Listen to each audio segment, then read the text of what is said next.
It is time for another story time. This week in our boxes, we got to send home some miniature Robert Munsch books. Robert Munsch is a favorite author of mine, and I have had my own miniature copy of The Paper Bag Princess for many years. It's a well-loved little book. So this is a story written by Robert Munsch and illustrated by Michael Martchenko. The Paper Bag Princess. When Elizabeth was a beautiful princess, she lived in a castle and had expensive princess clothes. She was going to marry a prince named Ronald. Unfortunately, a dragon smashed her castle, burnt all her clothes with his fiery breath, and carried off Prince Ronald. Elizabeth decided to chase the dragon and get Ronald back. She looked all over for something to wear, but the only thing she could find that was not burnt was a paper bag. So she put on the paper bag and followed the dragon. He was easy to follow because he left a trail of burnt forest and horse teeth. Finally, Elizabeth came to a cave with a large door that had a huge knocker on it. She took hold of the knocker and banged on the door.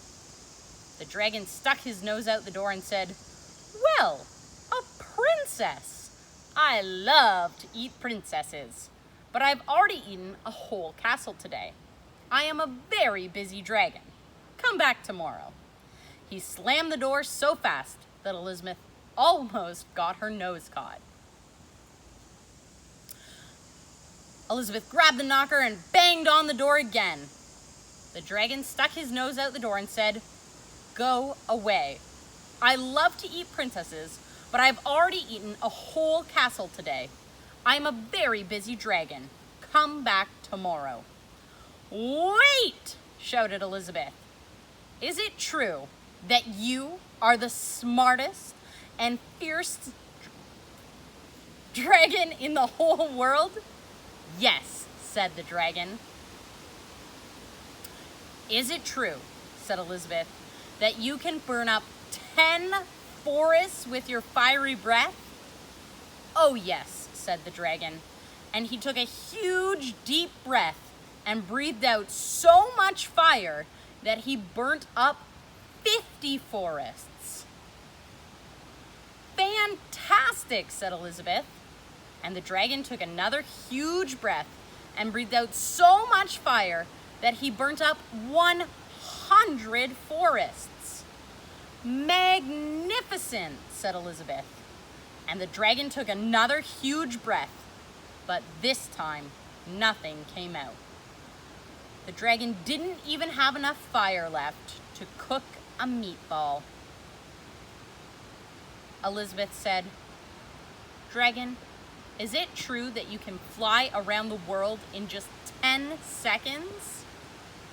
"Why, yes," said the dragon, and jumped up and flew all the way around the world in just 10 seconds. He was very tired when he got back, but Elizabeth shouted, "Fantastic! Do it again!" So the dragon jumped up and flew around the whole world in just 20 seconds. When he got back, he was too tired to talk, and he lay down and went right to sleep. Elizabeth whispered very softly, "Hey, dragon." The dragon didn't move at all. She lifted up the dragon's ear and put her head right inside. She shouted as loud as she could, "Hey, dragon!" The dragon was so tired, he didn't even move. Elizabeth walked right over the dragon and opened the door to the cave. There was Prince Ronald. He looked at her and said, "Boy, you are a mess. You smell like ashes, your hair is all tangled, and you are wearing a dirty old paper bag. Come back when you're dressed like a real princess."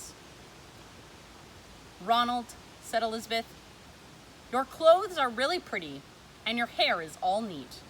You look like a real prince, but you are a bum. They didn't get married after all. The end. All right. This is a story that I chose and I love a lot because Elizabeth uses some very creative problem-solving skills in order to help Prince Ronald. And she's really committed to making sure that he is helped in the best way that he can be by being rescued. Now, Prince Ronald himself is not very appreciative of this effort, and he's really quick to judge Elizabeth on the fact that even though she solved the problem, she didn't do it in a way that he liked, she didn't look the way he thought she should look, that sort of thing. And that makes me think a lot about thankfulness and gratitude and how we can most appreciate the things that people do for us, even when they do things a way we wouldn't necessarily pick ourselves, because people often solve problems in different creative ways. So my question for you about this story is to think of a time when you've been very grateful to someone for doing something for you, but you maybe haven't expressed that to them in a way that you felt like they could hear. And I want you to pick that time and think about a really great way to express your thankfulness to that person. How can you let them know that their actions have meant a lot to you? Thanks!